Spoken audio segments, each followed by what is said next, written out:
Kalau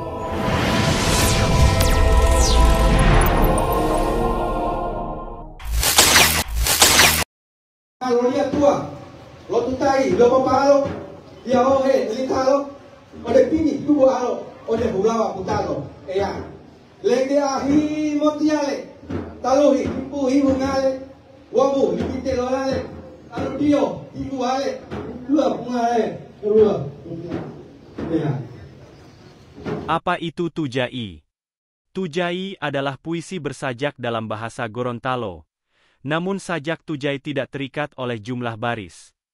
Tujai berisi pujian, nasihat dan petuah yang sering diucapkan pada prosesi adat setempat, seperti acara lamaran, perkawinan, pemberian gelar adat, penobatan raja dan acara penting lainnya. Selain dikenal dengan tradisi lisan, Tujai merupakan salah satu budaya Gorontalo. Dulunya, budaya Gorontalo yang merupakan puisi bersajak ini dipakai untuk memuja Raja Olongia atau pembesar. Lalu dalam perkembangannya, Tujai yang merupakan budaya Gorontalo ini ditujukan kepada orang yang dihormati, yang ditinggikan atau juga kepada orang yang disayangi.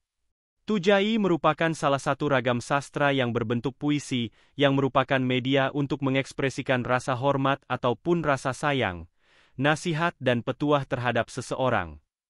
Adapun isi Tujai begitu sakral, sehingga tidak heran menjadi bagian penting dalam setiap pelaksanaan upacara adat, khususnya pada upacara adat perkawinan, penobatan raja dan penganugerahan gelar adat. Ciri Tujai diantaranya, ngogayu, yang dapat dikatakan bentuk yang merupakan satu kebulatan struktur dari baris awal sampai baris akhir.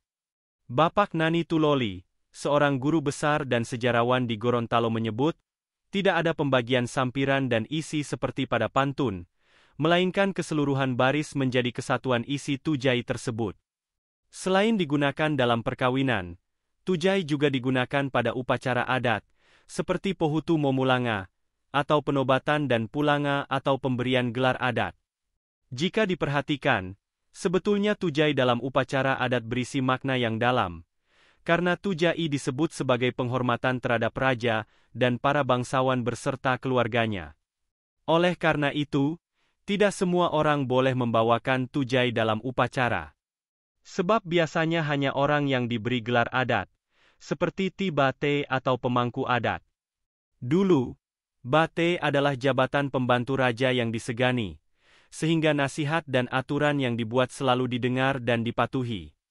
Sebagai daerah adat, Gorontalo memiliki upacara adat yang mengatur segala aspek kehidupan masyarakat. Salah satunya adalah upacara adat pelantikan pejabat yang memimpin wilayah.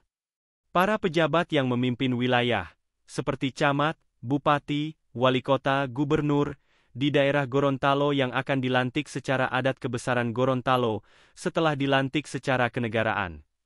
Upacara adat itu dikenal dengan istilah moloopu. Moloopu secara tekstual berarti memangku. Siapa yang memangku? Yang memangku adalah para pemangku adat.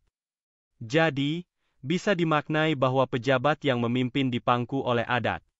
Setelah dilantik dengan acara moloopu, maka selanjutnya pejabat yang bersangkutan disebut halifah atau halifah. Jika sudah dikatakan halifah, maka diwajibkan untuk membuat program-program yang mensejahterakan rakyatnya. Seperti program-program dalam bidang pendidikan, kesehatan, keagamaan, pertanian, peternakan, dan infrastruktur, wajib untuk diadakan dan dijalankan untuk kemaslahatan rakyat. Halifah juga wajib mengangkat pembantu-pembantu yang memiliki kapabilitas untuk bekerja bagi kemaslahatan rakyat. Di Gorontalo, seorang pemimpin atau tokoh yang dianggap berprestasi biasanya dianugerahi gelar adat. Gelar adat diputuskan dari hasil musyawarah Dewan Adat, dan penganugerahannya dalam upacara adat moloopu. Pada saat prosesi adat tersebut dibacakan puisi Tujai yang isinya berupa sanjungan, pujian, nasihat dan petuah kepada yang diberi gelar adat. Tujai juga merupakan medium yang efektif untuk menyampaikan pengetahuan, kebijaksanaan dan nilai-nilai budaya dari generasi ke generasi dalam masyarakat Gorontalo. Selain itu juga, Tujai membantu mempertahankan dan melestarikan budaya dan tradisi lisan daerah Gorontalo. Demikian informasi ini kami sampaikan, semoga bermanfaat. Salam sehat, jangan lupa bahagia.